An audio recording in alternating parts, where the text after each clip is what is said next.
Hello everybody and welcome back to the Big Joey channel. Today we're going to be doing top 5 carries. So, right off the bat, let's jump straight into this. Number 5, Neat. Super safe and easy god to use. As you can see, high crowd control, high sustain. So with Neat, what you're really going to get is her 1 is a line ability. You're going to shoot at an arrow, it's going to hit everything in front of you. If you hit an enemy, you're going to get a root. Simple as that. Her 2 is going to be a ground ability.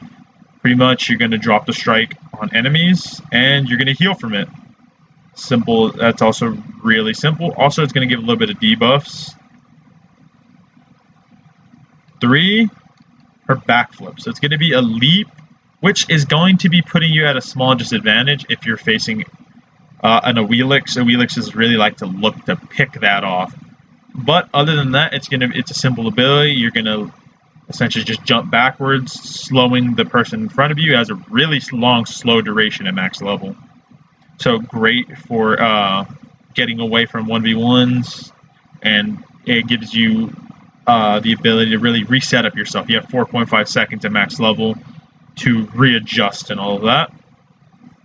And her 4, which is her ultimate, World Weaver, and it gives you the ability. It's an ability that's global. You can hit anybody on the map as long as you have vision on them.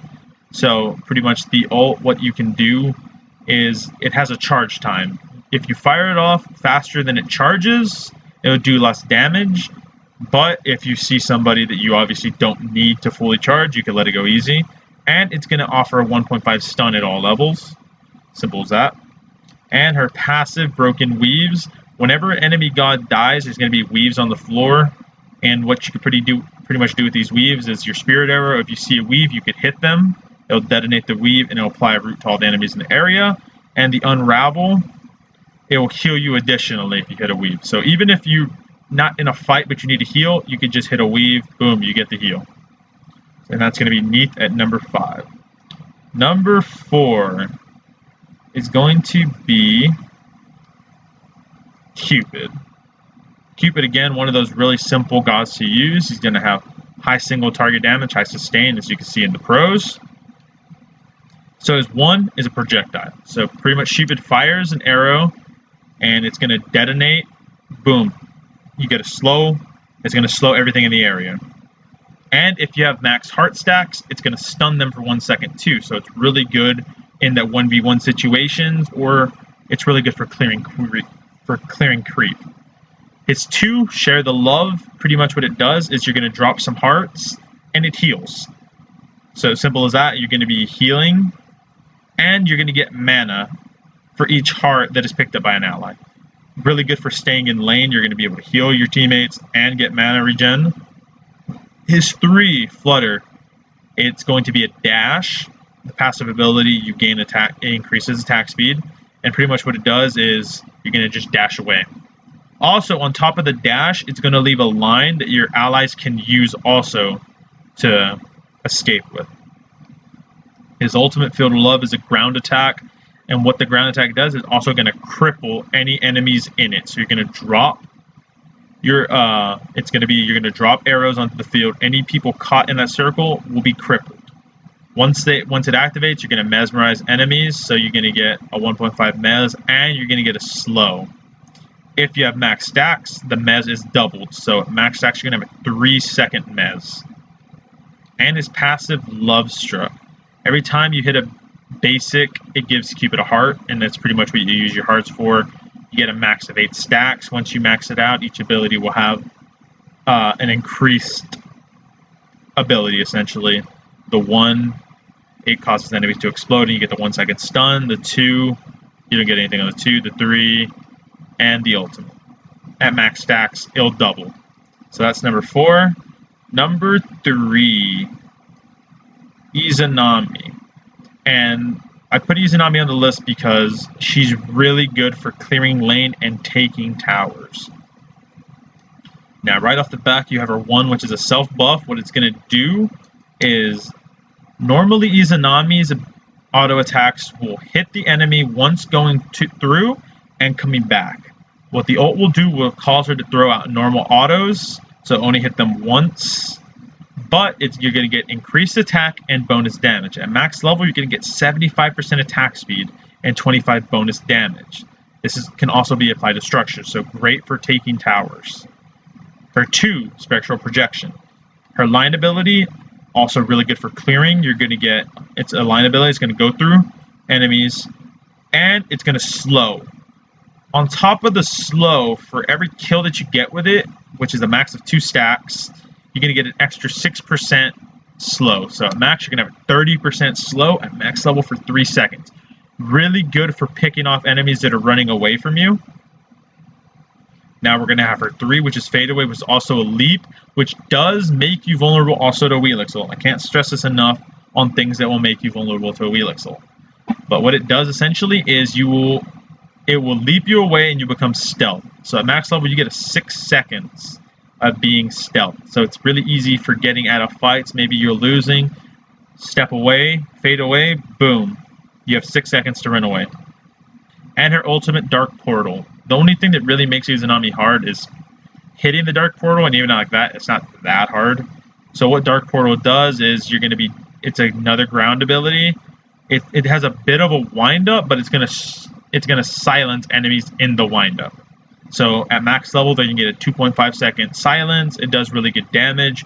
Really good for hitting enemies that are bunched up, maybe stealing objectives, stuff like that. And her passive, which is the most important part of Izanami, because I feel a lot of people kind of mess up with this, is Izanami gains a buff based on how little health she has. So Izanami gains 4% physical penetration for each 15% of her health that is missing, up to a maximum of 20%. So at max stacks, you're going to get 20% penetration when you're lower on health. So a lot of people make the mistake of building lifesteal on Izanami, but that's not her thing. You don't want to have lifesteal because you're defeating the purpose of her passive. So that's going to be number 3. Number 2 on our list is going to be Apollo. Now Apollo, extremely simple guy to use. He has high mobility. So let's go straight into his abilities. His first ability, so beautiful, is a line attack. Simple as that. You're going to hit straight through your enemies. You can hit straight through the creep line. Good for Kring Wave. Second ability, Serenade. Pretty much, it's a mez, but it also gives you protection, so it could help you when you're boxing. This is really useful in the one-on-one phase when you're just in lane against the enemy's ADC. You want to close the distance, hit him with the mez. You're going to be 2.3 seconds to start wailing on him. And even like that, if you miss, you're going to get an additional 30 protection. His 3, the moves. It's a dash ability, which you could either use it for engaging the enemies or retreating. So what it does, it will also knock up. So you'll slide into battle. It'd be a little knock up. You could combo that with your 2 to mez, or you could just use it to get away. Apollo's ult, it's a global ultimate across the skies. What he would do has a small channeling time, and you will channel a chariot, and you will get on the chariot, and you pretty much could fly around on it. So you could use it to escape fights, or you could use it to get back to lane faster, chase kills, all of that. And what it does is it's going to take 10 plus 40 mana per second. So essentially 50 mana per second you're in the ultimate. So if you're building Transcendence, you could probably get across the map with it. And his passive, Audacity. So pretty much after 10 successful basic attack, Apollo gains Audacity, attacking with both hands and increasing his attack speed by 100% for the next 5 autos as hit or miss. Now that right there is the important part. So I know when I play, I like to just shoot off randomly, just for fun sometimes, get myself ready. With this is if you're shooting while the buff is active, even if you're not hitting anything, boom, you just lost your buff. So that's really the hardest thing to manage about Apollo, which really isn't hard at all. So that is your number 2. And number 1 is going to go to Medusa. So Medusa is a really good god in all stages, but she's also really easy to use. So we're going to dive straight into her abilities. Her 1 Viper Shot, it's a buff. You're going to get 3 Vipers. You're shooting out 3 Vipers essentially, which are going to poison your target and deal damage over time and increase your attack speed. So at max level, that's 80% extra attack speed. 2, simple ability line, acid spray. You're going to hit everything. Everything behind it will also be hit. So if you're opening up maybe with bluestone, it's really easy to poke out enemies because you're going to be hitting them really hard. Her 3, lacerate, it's a dash. You can use it to escape, or you can use it to close distance. It also will give a healing reduction of 50% for 3 seconds. So boom, if you want to get away, it also roots enemies. So if you want to engage, you lacerate straight into your enemy, you reduce their healing, you activate your 1, boom, you just killed them. Or if you want to get away, it has a range of 55, so you're going to get away. You're going to get a good distance away. Her 4, which is her ultimate, is Petrify. So she takes off her mask and delivers a powerful blast from a horrifying Gorgon gaze. So pretty much what this does is when you're facing enemies, if you hit them, they will turn to stone. If they are facing away from you, it would do 75% of its normal damage. Also, if they are in a certain threshold, they will be insta-killed, and they will turn to a stone. So once they've turned into stone, what you could do with that is with the acid spray, if you hit it, it could explode on the statues. So that's also another burst. And her passive ability, Sidewinder. You suffer no movement penalty when you go side strafing, and half the movement penalty when you're moving backwards. So normally when you're moving sideways, you have a movement penalty. You don't have that. And you're going to cut in half the penalty when moving backwards.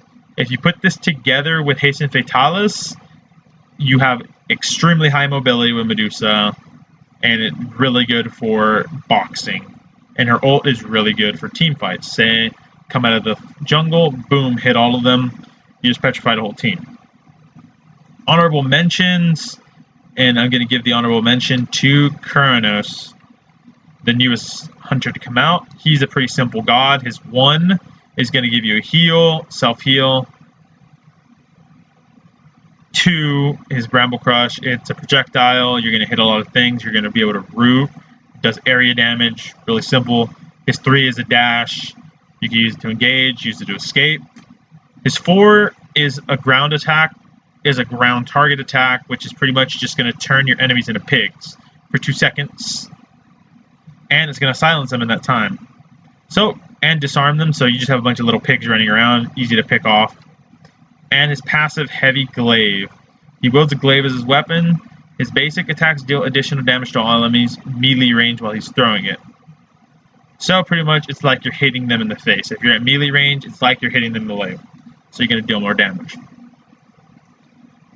And that's going to be it for top 5 carries. If you like this video, always remember, like, subscribe, tell your friends. If I missed anybody, maybe you have a different preference at Hunter, leave it in the comments. And as always, thank you for watching. And this is going to be Big Joey signing off.